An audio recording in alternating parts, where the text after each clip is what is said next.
On the debate, we've talked a lot about it from last night, and if you want to pipe in before we leave here this morning, you have every opportunity to do so. 736-0186. In just a moment, we're going to talk to Professor Allan Saxe from the University of Texas at Arlington, who there's a host of things to talk about, right? You've got the WikiLeaks thing that came out, and yet again, Donald Trump, in the middle of a golden opportunity to pounce on Hillary, has another scandal out there. This one not by his own doing, at least the timing anyway. This is something obviously he did 10 years ago. But did he erase all of the... Is it the general feeling that he erased all of the bleeding, if you will, from what came out of this bus video? Last night in his debate performance was really... He had a strong debate performance. His right? comments were offensive, and I think for a lot of people, they won't just forget that. And some said it was a moment, a moment of decision for them, that because of that they can't vote for Trump. I would imagine those are people that were voting for Trump, but doing it, in the same way that they say they're voting for Hillary with their nose plugged.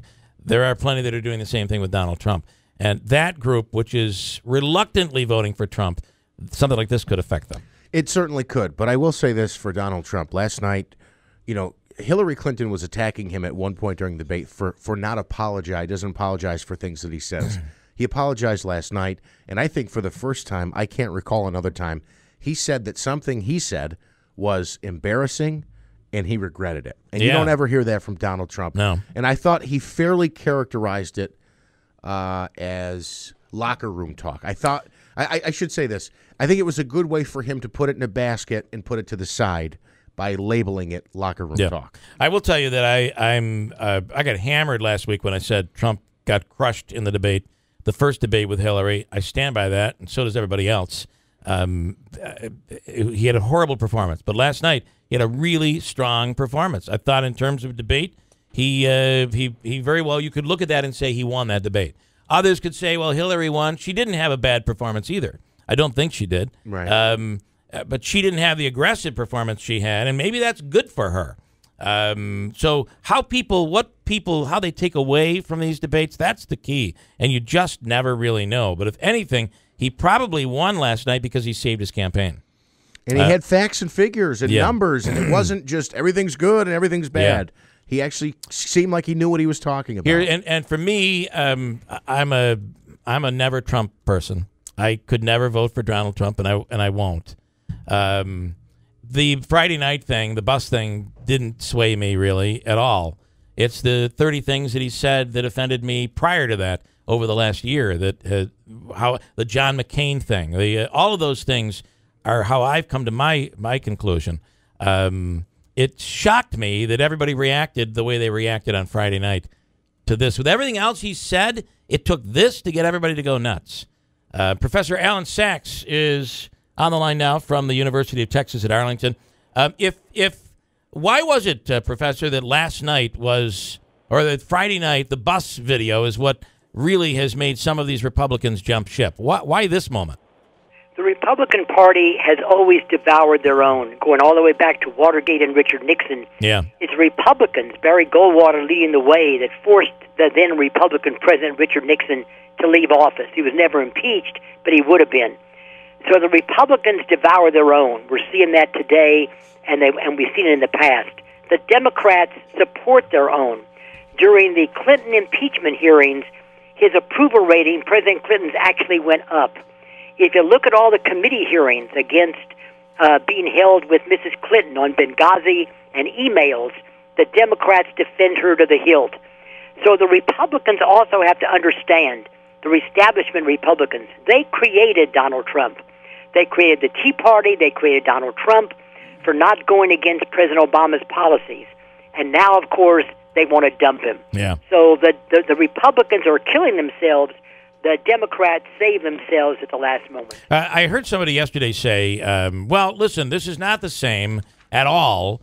You can't compare the Clinton impeachment hearings because Bill Clinton had consensual relations with an adult female. Now, she was young. She was an intern. But if you recall, it wasn't about the fact that he had sex with Monica Lewinsky. It was about the fact that he looked into the camera and lied about it, right?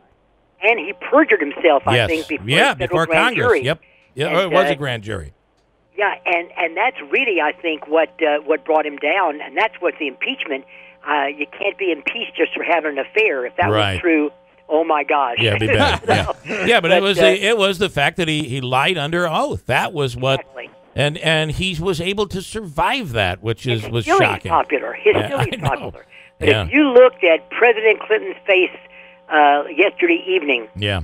and there was a photo of him on Drudge Report, I think, early this morning and late last night, he was mad because Donald Trump just went after him head on, brought in the 3 or 4 or 5 women that allegedly had been assaulted by President or as governor Yeah. of Arkansas. Can I ask you? I have to. Can you imagine? I mean, people were talking about Trump walking into that room last night.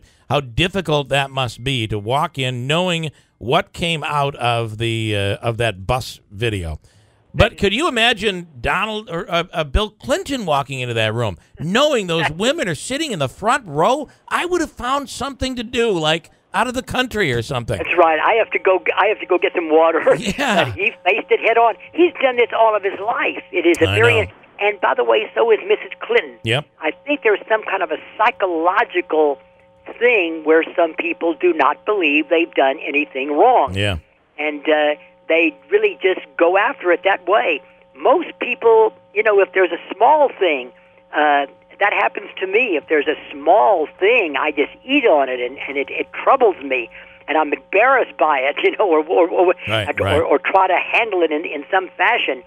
But with the Clintons, it seems to just wash over them. They smile and go on. It's an amazing psychological It is it is incredible. attitude that, frankly, I wish I had. And I thought, I thought of a moment last night where, boy, what could Hillary do right now to really make some news and really change everything? If she were to come out last night and say, you know what, after all these years, and I believe these women, and that's why I've left Bill Clinton, I've left my husband. But no, she just continues to, and maybe that's why she didn't go after Trump last night, because she didn't want to have to talk about those 5 women sitting in the front row. And that's a good point. And there will be more stuff that'll come out, I think, in the next month or so with the media, especially against Donald Trump. They're waiting for more stuff. So the media doesn't like Donald Trump either, and we saw that last night when Martha Raddatz, who's really good, and Anderson Cooper as well, they actually at different times began to argue with Donald Trump. They were on her debate team. Their role. Their role is to moderate, not to take sides. Professor, you're the first one. I've talked about this all morning long. I haven't heard anybody else talking about it. She was on her debate team. I couldn't believe that happened last night. That's right. It really was not good, and I'm surprised that Martha Raddatz, who really is excellent, especially in regard to foreign policy, starts arguing with Mr. Trump. Yeah, I couldn't believe it. That's not the way a moderator ought to go. Yeah, I agree. All right, Professor, as always, we love having you on. Much. Thank you so much. More to come. There's more to come. Every day you think it's over, it just starts all over again. Oscar in Vernon Center, I'll give you the final word on this one. What do you think? Well, Bill, you and your friends there, what's the problem where you are? You claim you're Republicans, but actually you're Democrat. Right. And that's what goes on here. Yeah. And that was locker room talk between two guys.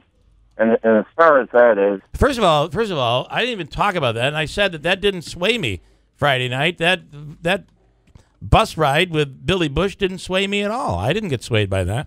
Well, it does to the females, and it's a bunch as it probably should. Yeah, as it probably should. And they want to bring it up to the public, and it's a bunch of baloney. So you think he's right. Yeah. It's nothing more than a bunch of guys in a golf course talking. Yeah. Not that they're actually going to do what they said. But you don't have any problem with Trump? The part where he said, "I can do whatever I want because I'm famous. I grab him in the blank. I can do whatever. I kiss him. Then I don't even ask him. I just kiss him. I do whatever I want." You don't think that? I mean, there are a lot of guys out there right now. Why? A lot of doing that? Do you know if he's doing that? Oscar, my question is, there are a lot of Republicans. Do I have a problem with it? Jumping ship. I didn't even know how to answer that. But you know what? I'd jump off a silo up here if I vote for Hillary Clinton. And that is her track record. And I know, and they all hate Donald Trump because he's not a career politician, and they just don't like that he got in there. Okay. Hey, can you, at the very least, I respect what you say. You loathe that woman. You would climb to the top of your silo, and you would jump off, even if there wasn't a pile of something to squelch the bounce. You would jump. Okay, I respect that. Can you, at the very least, respect the fact that the 20 things that bothered me that Donald Trump said is why I could have voted for any of the 16 other candidates had they been nominated, but I cannot vote for Donald Trump? Why is it I can respect your opinion, Oscar, and you're going to vote for Trump, and I'm not trying to talk you out of it? Well, this is the trouble with the Republican Party. Okay. You know, even though we don't stick by our candidate. Oh, my guy didn't get in there, so I'm leaving the party. Yeah. I'm not going to vote for him. You know what? No matter what the Democrats do, that person that was on a little while ago, they stand by them no matter what happens. Yeah. You know, it's pretty tough to beat somebody like that.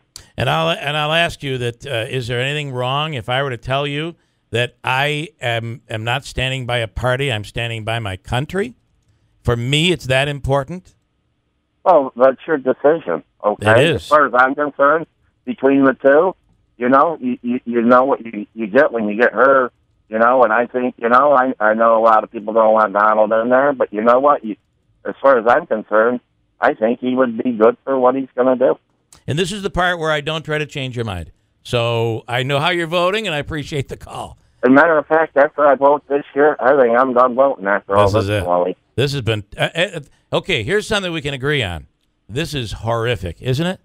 This whole mess it's crazy. Is the worst choice we've ever had for president. I don't know if there's ever been a time where we had a worse choices to make. You're going to get Hillary Clinton for your president, and like he says, your taxes are going to be more, your regulations are going to be worse. It's just going to be a mess. How long can we go on for this? Because they're lobbing the atomic bomb into our laps here. Do me a favor, though. When that happens, don't jump off your silo. No, I won't have to. Okay. Because it'll be put in Washington, so that's our problem. That's right. They're probably going to take your silo away. That's the thing. They'll close your farm down. All right. They'll put it right in there. All right, Oscar. It's we were able to agree on one thing at the end, how bad this really is. So, all right. Thanks, man. Absolutely a pleasure. Yep. All right.